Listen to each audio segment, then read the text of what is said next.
Assalamualaikum warahmatullahi wabarakatuh dan salam sejahtera. Terima kasih Datuk Seri Yang di-Pertua. Bangun pagi terus bersenam, soalan saya nombor 6.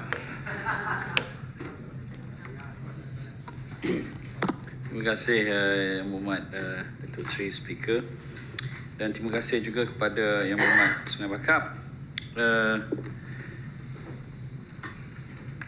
Yang Berhormat, projek pengambilan air dari Sungai Perak merupakan satu inisiatif strategik jangka panjang bagi menjamin kesinambungan bekalan air mentah ke negeri Filipina. Projek ini merupakan penyelesaian bagi menjamin keselamatan dan kelestarian bekalan air jangka panjang sehingga tahun 2050. Kerajaan Negeri Perak telah melantik sebuah konsortium yang terdiri daripada dua agensi. Satu ialah Perbadanan Kemajuan Negeri Perak (PKNP) dan lagi satu ialah syarikat swasta Kumpulan Gamuda Berhad. Sebagai wakil rasmi bagi Negeri Perak bagi mengadakan rundingan dengan Kerajaan Negeri Pulau Pinang. Jadi beberapa siri mesyuarat telah pun diadakan dan melalui mesyuarat rundingan bilangan 3 tahun 2025 pada 10 Oktober 2025, kedua-dua pihak Negeri Perak dan juga Pulau Pinang telah pun mencapai satu persetujuan dasar yang akan menjadi asas kepada pertimbangan Kerajaan Negeri Pulau Pinang dalam membuat keputusan berhubung cadangan pembelian air terawat daripada Negeri Perak. Kerajaan negeri melalui PBA telah pun memeterai Memorandum Persefahaman ataupun MOU dengan konsortium PKNP Gamuda tersebut pada 6 November yang lalu, bertempat di Casuarina Convention Centre, Hotel Casuarina Meru, Ipoh, bagi projek pembekalan air terawat dari Sungai Perak. Maka dengan termeterainya MOU ini, ianya bakal membolehkan Pulau Pinang membeli sekurang-kurangnya 300 juta liter sehari air terawat mulai tahun 2031 daripada Negeri Perak. Perjanjian ini adalah hasil rundingan intensif yang menetapkan terma utama penjualan air kepada Pulau Pinang, termasuk harga, jumlah dan tempoh pembekalan sebagai asas kepada perjanjian pembekalan air pukal ataupun Bulk Water Supply Agreement yang akan dimeterai nanti. Kedua-dua pihak menyasarkan untuk memuktamadkan perjanjian Bulk Water Supply Agreement ini dalam tempoh 6 bulan. Tertakluk kepada kelulusan pihak-pihak berkuasa yang berkaitan. Terima kasih Yang Berhormat. Terima kasih. Terima kasih YB Exco. Pada yang dimaklumkan tadi pada Dewan Yang Mulia ini, pada 6 bulan 11 2025 baru ini, pihak Kerajaan Negeri Pulau Pinang dan Perak telah menandatangani Memorandum Persefahaman iaitu MOU bagi penjualan lebihan air terawat dari skim bekalan air Utara Perak MPWSS ke Pulau Pinang. Soalan tambahan saya, apakah perincian MOU tersebut dari aspek teknikal, pembiayaan dan kaedah pengedaran air termasuk cas air yang dikenakan? Soalan kedua saya,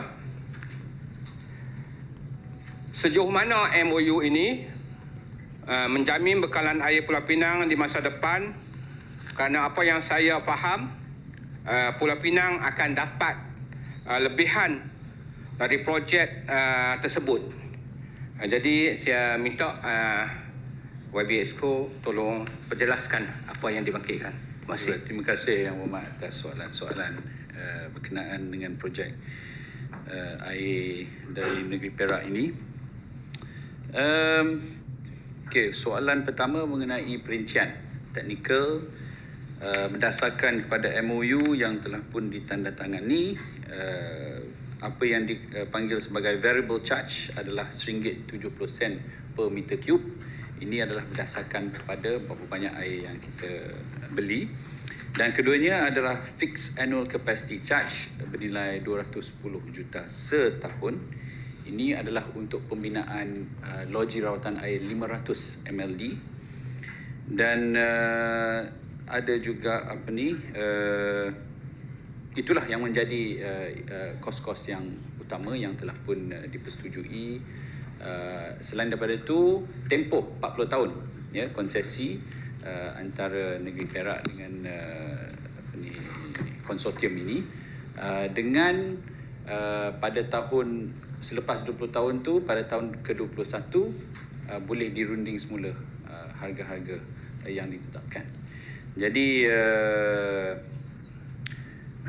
Yang Berhormat pun tanya tadi, soalan kedua berkenaan dengan adakah projek ini dapat selesaikan isu yang kita ada. Yang Berhormat, sebenarnya 300 MLD yang akan diambil daripada negeri Perak ni adalah minimum, sekurang-kurangnya. Loji rawatan air yang dibina adalah 500 MLD, dan loji rawatan air ini dibina hanya untuk memberi air kepada negeri Pulau Pinang.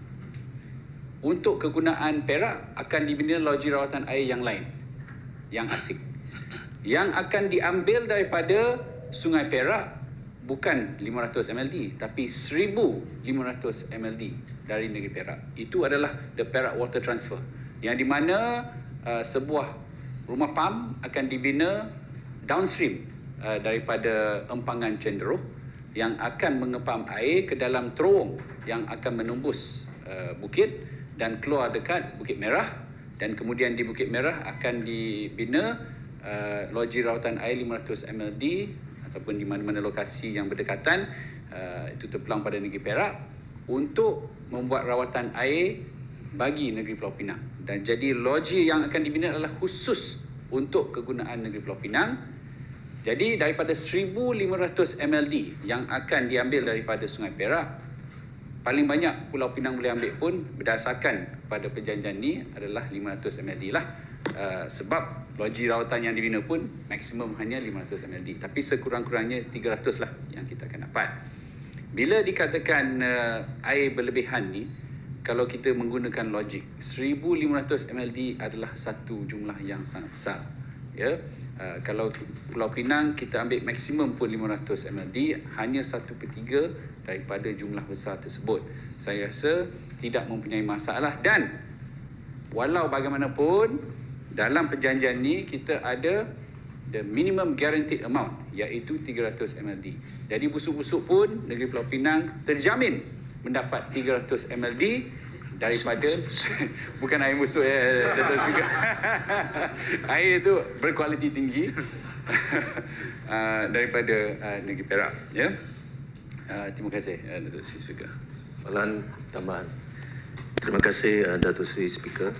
Soalan tambahan saya tadi tertarik dengan satu maklumat di mana dalam MOU tersebut kerajaan negeri setiap tahun kena bayar fixed annual charge yang bernilai 200 juta setahun. 210 ya, bukan 200. So saya nak tahu bagaimana jumlah ini ditetapkan.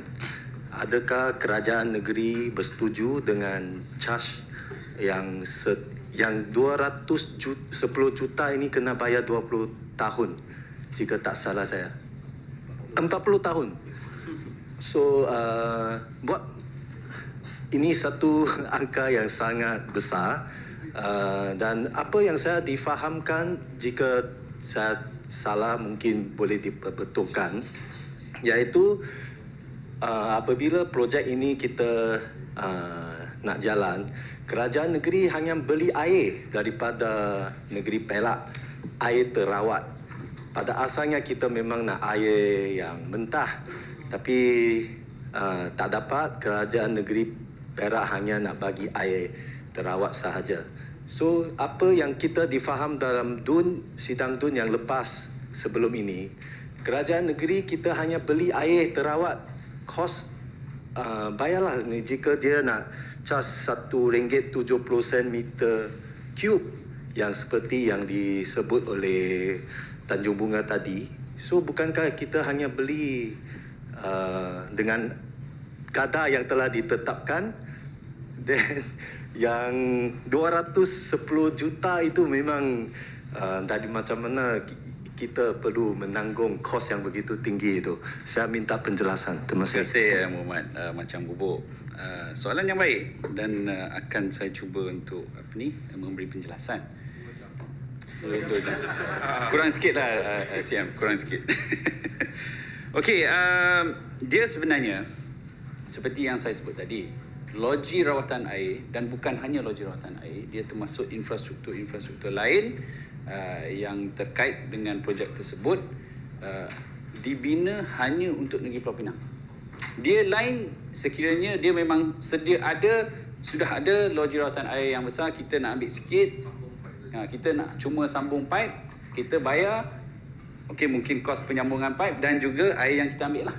Tapi yang ni dia perlu membina sebuah projek baru, sebuah infrastruktur yang baru, loji rawatan air 500 MLD, sangat besar, dengan semua sistem retikulasi, sistem pipe nak bawa ke Pulau Pinang, balancing tank, reservoir, semua perlu dibina di Sungai Krian juga. Semuanya akan ditanggung oleh pihak PKNP Gamuda. Okay. Jadi oleh itu kita mengambil kira juga financing cost, sebab projek untuk PKNP Gamuda ni semua infrastruktur dalam 3 bilion ringgit, ya, 3 bilion ringgit. Jadi 3 bilion ringgit dengan kos financing selama 40 tahun, yang bermak pun boleh kira sendiri, adalah jumlah yang sangat besar. Tapi kerajaan negeri pun ada buat due diligence. Kita melihat dan kita buat benchmarking. Benchmarking yang kita buat adalah berdasarkan kepada projek yang kita buat dengan PAAP, Perbadanan Aset Air Berhad, sebuah agensi kerajaan pusat. Ya. Jadi kita membuat perbandingan financing cost yang diberi oleh PAAP dan apa yang dicadangkan oleh pihak PKNP Gamuda, dia sangat kompetitif. Ya. Jadi dia seperti kita yang membina sebuah loji rawatan air dan kita membina semua infrastruktur juga akan menelan kos berbilion-bilion ringgit. Jadi tapi dengan cara kita spread out the cost 40 tahun ni, maksudnya kerajaan negeri tidak perlu dan PBA tidak perlu mengeluarkan capex yang tinggi. Kita cuma bayar fixed capacity charge, tambahan pada itu kita bayar variable charge, iaitu untuk air yang kita gunalah, Yang Muhammad. Saya harap yang tu cukup jelas untuk Yang Muhammad. Terima kasih. Maka saya nak jemput